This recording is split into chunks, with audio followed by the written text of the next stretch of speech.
Okay, welcome to another tutorial video from the USP library. Today I'll just be doing a short, maybe 10-minute video on referencing styles, and then we'll move on to some other topics for the Information Research Skills program.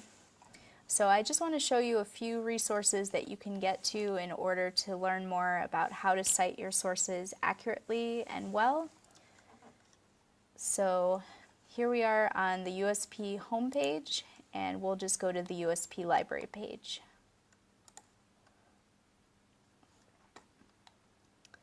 So we have several guides to using Harvard style, APA style, and Chicago style and MLA style all on this page. So no matter what you're studying, we should have some referencing help for you here. So these links are under Using the Library, Referencing Help.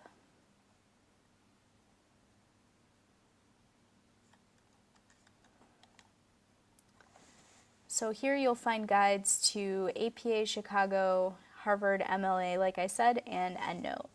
So there is a guide for EndNote right here. So let's just take a look at the APA Citations guide. So this guide essentially gives you all the information you need to know about citing your sources in APA style, how to do the in-text citation, so quoting authors, if there's 2 authors, 3 to 5 authors, this will explain all of that for you.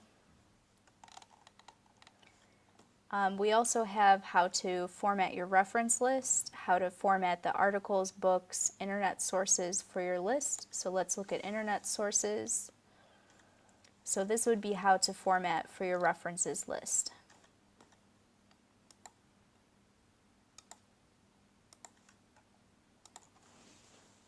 So I'm not going to go over each format in too great of detail because depending on which citation style you're using, whether it's Harvard or APA or MLA, each one is different. But for each one, these guides have all of the information you need here in order to do it correctly. So for example, if we have a website in APA style, it'll tell you exactly how to format the website.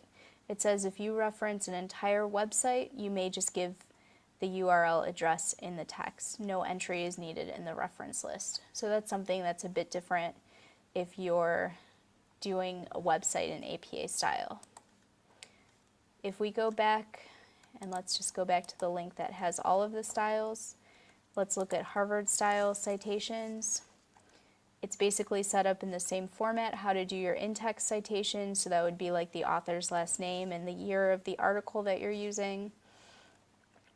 Internet sources, we can scroll down to web pages and blogs, and here it says for citing an entire web page, we use the author or organization's name. So if you had something from SPC or something, you could just put SPC, the year, or you can use ND for no date. The title of the web page is italicized. You put in brackets the words online and then retrieved from, the URL, and the access date.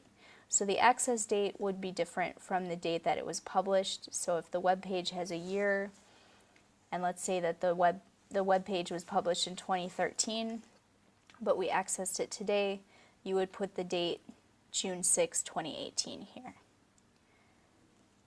So this is how you would format the web page in Harvard as opposed to APA style.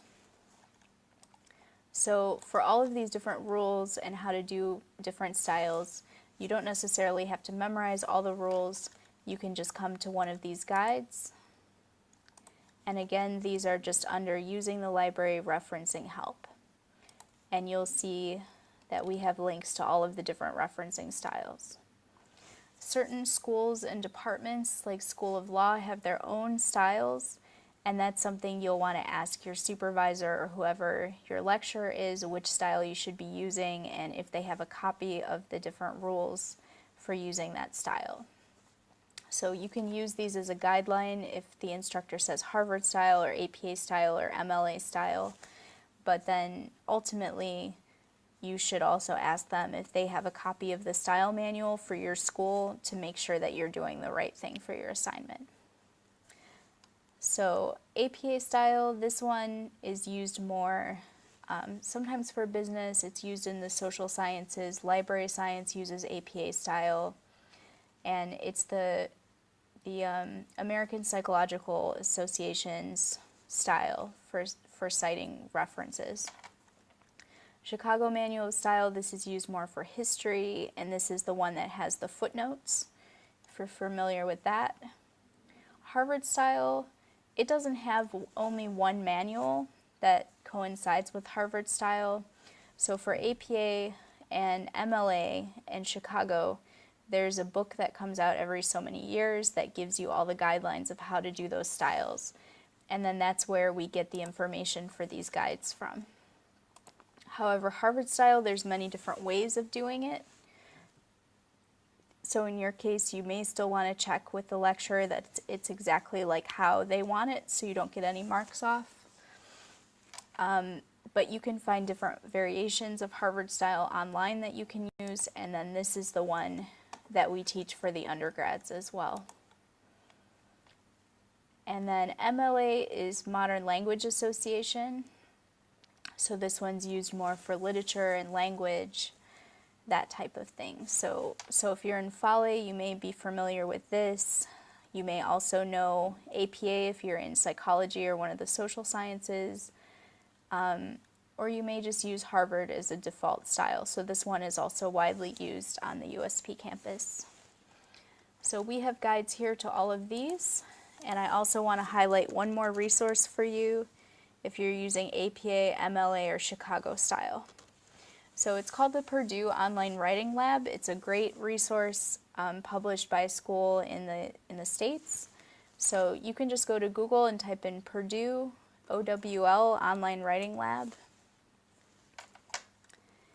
And you'll see right away it pops up MLA and APA style. So this is another great resource for you to also use that teaches you how to do citation and referencing. So here we can go to research and citation, and it has one on APA style, MLA style, and Chicago. So let's check out Chicago just to see how this resource is formatted. So they're using Chicago 17th edition, which is the latest edition.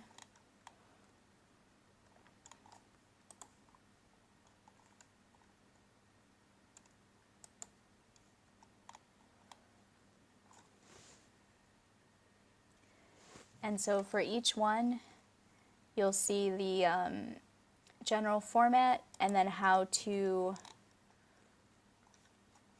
cite books, how to cite periodicals, which are journals and newspapers, how to cite web sources.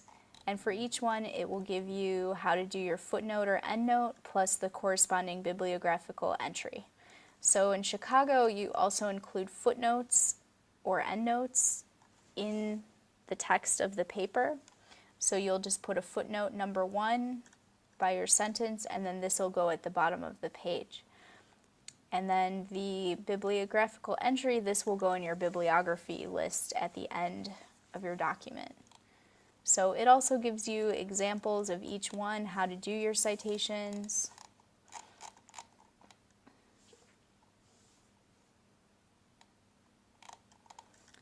And let's look at one other one.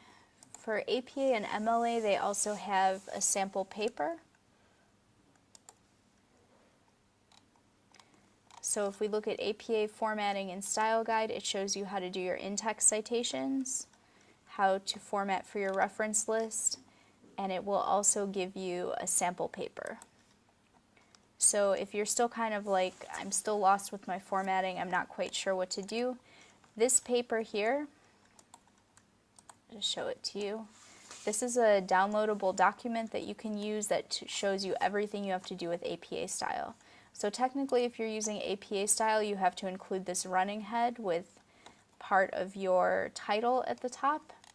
And in these green and blue boxes, it tells you everything you need to know about APA style. So how to write your abstract is there.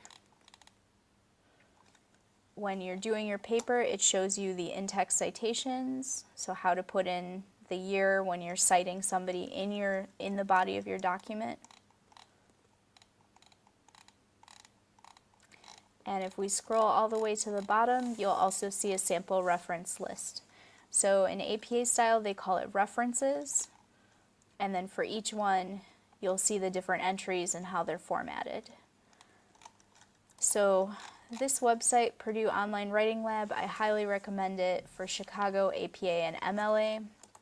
If you're doing Harvard style, just go from the USP library page, go to referencing help, and then from there, you'll click on your style that you're using. So this is Chicago, and it'll give you all the guidelines. So just use this menu here, and then click on the type of resource you want to cite, and then it'll give you the examples. So this has just been a short presentation to show you that these resources are available. As far as using it, it just takes practice to get to know each style. But if you Google Purdue Online Writing Lab, you'll see a bunch of resources, and then also from our USP library homepage, you'll see referencing help.